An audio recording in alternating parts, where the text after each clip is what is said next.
Mereka ditahan semalaman sampai keesokan harinya. Jumlah mereka yang percaya menjadi sekitar 5.000 orang, tidak termasuk perempuan dan anak-anak. Yohanes dan Petrus disidang di hadapan Dewan Sanhedrin.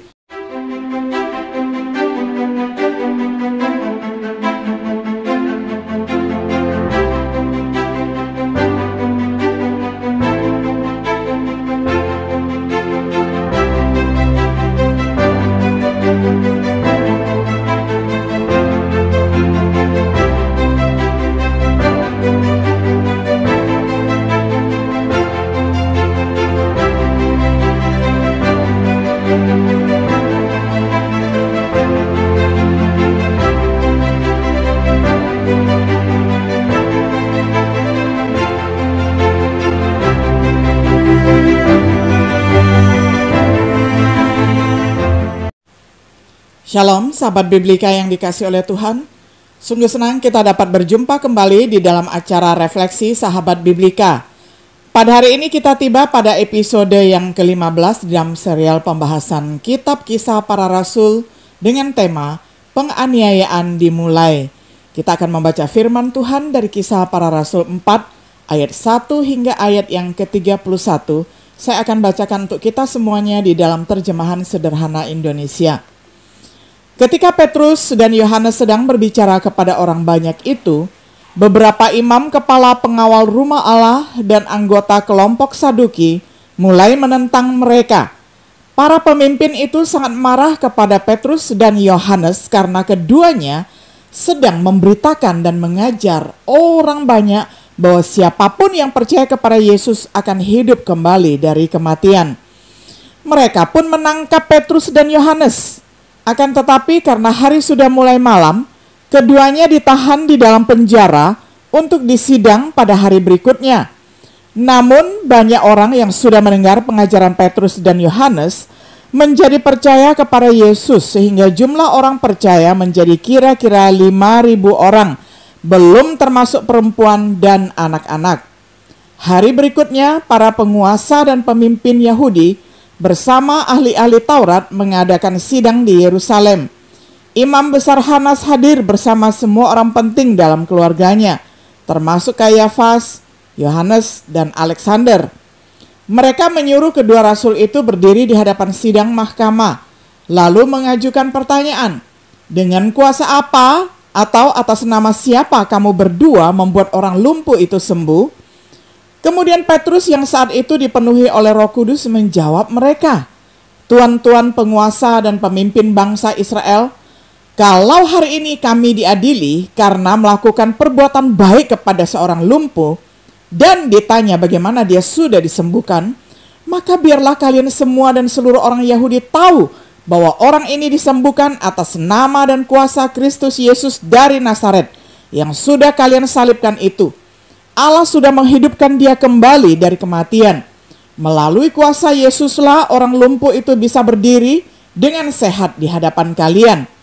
Yesus itulah yang digambarkan dalam firman Allah sebagai batu fondasi yang dianggap tidak berguna oleh tukang-tukang bangunan, yaitu kalian sendiri. Tetapi dia sudah dijadikan Allah sebagai batu fondasi yang terutama. Jadi dialah satu-satunya yang bisa menyelamatkan manusia. Karena di seluruh dunia hanya dialah yang dipilih Allah sebagai penyelamat manusia. Tidak ada yang lain. Para pemimpin itu heran melihat keberanian Petrus dan Yohanes saat berbicara. Padahal keduanya hanya orang biasa yang tidak mempunyai pendidikan khusus. Mereka juga menyadari bahwa Petrus dan Yohanes sudah sering bersama Yesus. Dan karena orang yang sudah disembuhkan itu berdiri di sana bersama Petrus dan Yohanes, mereka tidak bisa berkata apa-apa untuk menentang kedua rasul itu. Jadi mereka menyuruh keduanya meninggalkan ruang sidang mahkamah agama, lalu mereka berunding. Apa yang harus kita lakukan terhadap kedua orang itu? Karena setiap penduduk Yerusalem sudah tahu bahwa keajaiban yang luar biasa kemarin terjadi melalui mereka berdua, dan kita tidak bisa menyangkal hal itu.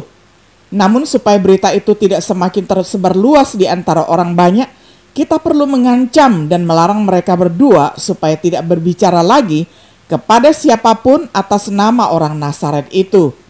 Mereka menyuruh Petrus dan Yohanes masuk kembali, lalu melarang kedua rasul itu untuk mengajar atau berbicara kepada siapapun tentang Yesus.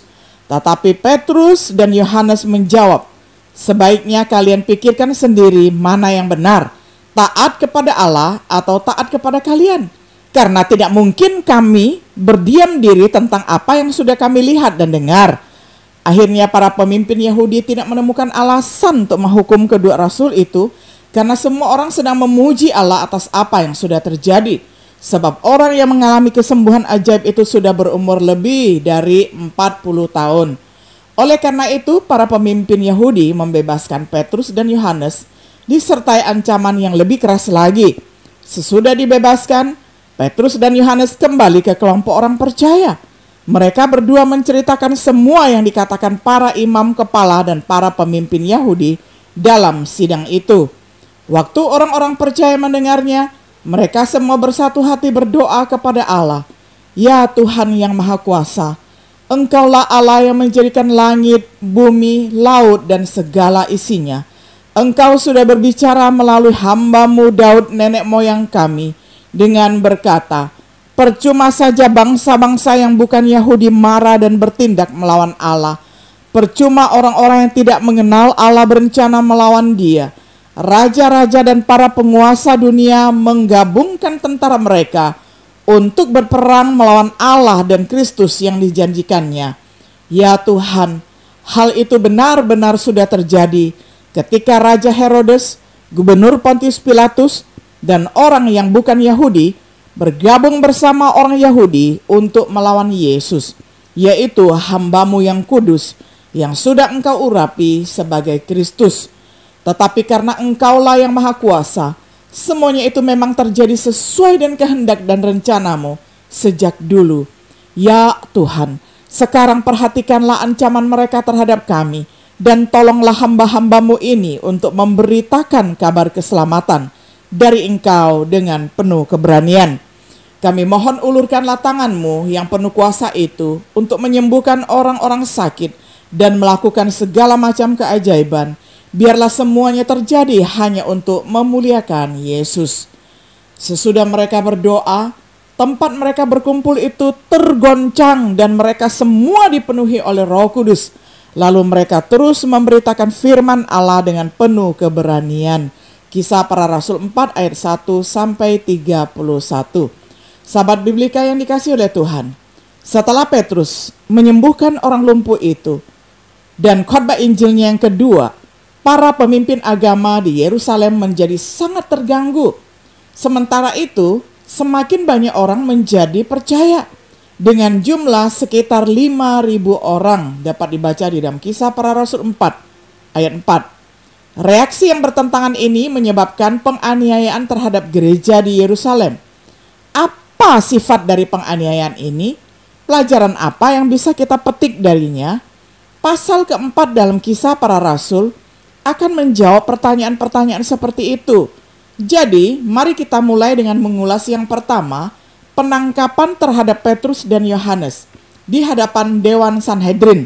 Petrus dan Yohanes ditahan oleh para imam, kepala pengawal rumah ibadat, dan orang Saduki yang tersinggung dengan khotbah Petrus mengenai kebangkitan Yesus dari kematian.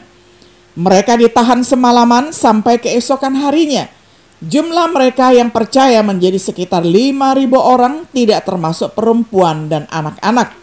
Yohanes dan Petrus disidang di hadapan Dewan Sanhedrin, di hadapan para penguasa, tua-tua Yahudi, dan ahli-ahli Taurat, di hadapan imam besar Hanas, Kayafas, Yohanes dan Alexander bersama dengan anggota keluarga imam besar lainnya. Petrus dan Yohanes ditantang untuk menjelaskan dengan kuasa atau nama siapa mereka telah bertindak. Tanggapan Petrus dipimpin oleh Roh Kudus. Apakah mereka dihakimi karena melakukan perbuatan baik kepada orang yang tidak berdaya dengan menyembuhkannya? Dengan nama Yesus Kristus dari Nazaret, dia telah menjadi sembuh. Disembuhkan oleh orang yang mereka salibkan dan yang dibangkitkan Allah dari kematian. Batu yang dibuang oleh tukang bangunan sekarang telah menjadi batu penjuru utama. Mazmur 118 ayat 22. Tidak ada keselamatan di dalam nama lain di bawah kolong langit ini selain nama Yesus Kristus. Diancam tidak boleh mengajar. Reaksi para anggota dewan ketika melihat keberanian Petrus dan Yohanes di dalam menyampaikan kesaksian mereka, Petrus dan Yohanes dianggap sebagai pria yang tidak berpendidikan dan tidak terlatih, disadari telah bersama Yesus telah menyembuhkan orang yang lumpuh tersebut. Orang lumpuh yang telah disembuhkan berdiri dengan Petrus dan Yohanes. Terhadap penyembuhan, siapa yang tidak ada alasan yang bisa dikatakan oleh Dewan Sanhedrin tersebut. Sebuah peristiwa penting telah terjadi. Jelas bagi semua orang, tidak ada yang dapat menyangkal peristiwa mukjizat tersebut.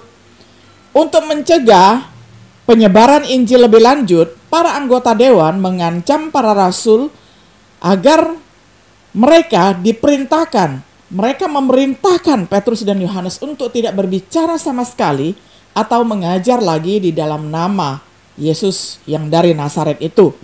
Akankah mereka mendengarkan perintah dewan atau perintah Tuhan? Mereka tidak bisa tidak menyangkali apa yang telah mereka lihat dan dengar.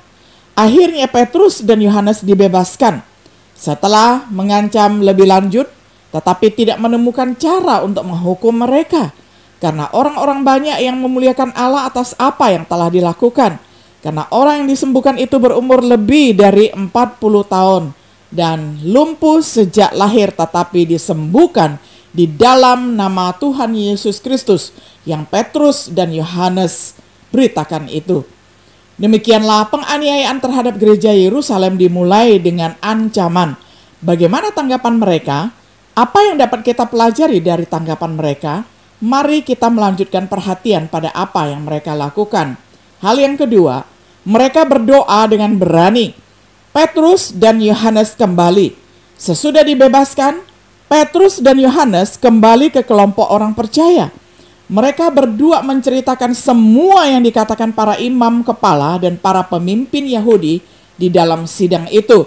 Mereka menyuruh Petrus dan Yohanes masuk kembali, lalu melarang kedua rasul itu untuk mengajar atau berbicara kepada siapapun tentang Yesus.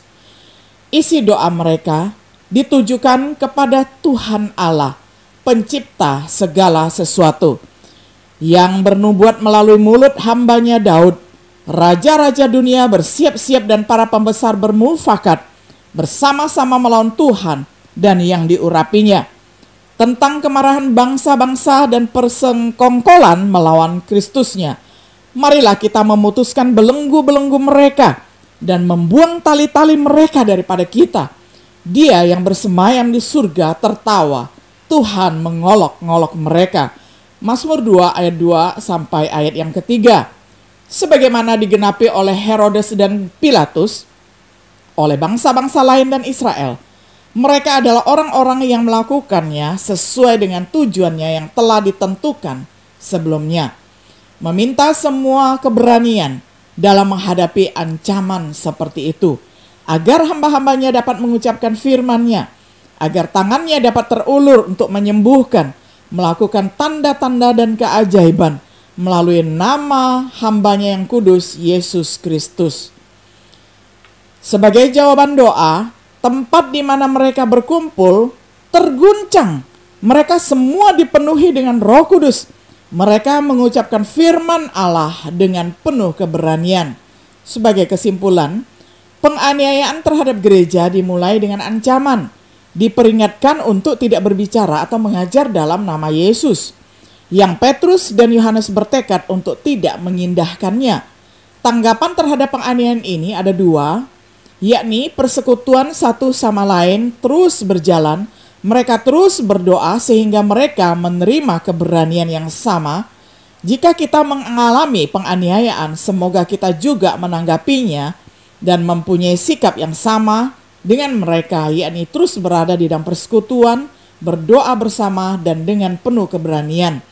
Sahabat Biblika yang dikasihi oleh Tuhan, kiranya setiap kita yang sudah membaca dan merenungkan tentang penganiayaan yang dimulai ini, kita juga mempunyai sikap yang sama, Mungkin musim penganiayaan ataupun masa-masa ataupun jenis-jenis penganiayaan yang kita hadapi berbeda dengan yang dihadapi oleh orang-orang jemaat mula-mula di Yerusalem pada awal abad pertama. Mungkin bentuk kita pada hari ini berbeda sekali dari mereka. Namun kita dapat meneladani mereka yang walaupun diancam dengan apapun, mereka tetap memiliki persekutuan yang indah bersama dengan Tuhan dan saudara seiman. Mereka tekun berdoa dan mereka berani menghadapi semuanya bersama-sama dengan Tuhan. Kiranya kita memiliki roh yang sama dengan mereka dan kita senantiasa bersukacita bersaksi buat nama Tuhan Yesus kita. Tuhan Yesus menyertai kita dan memberkati kita semuanya. Shalom.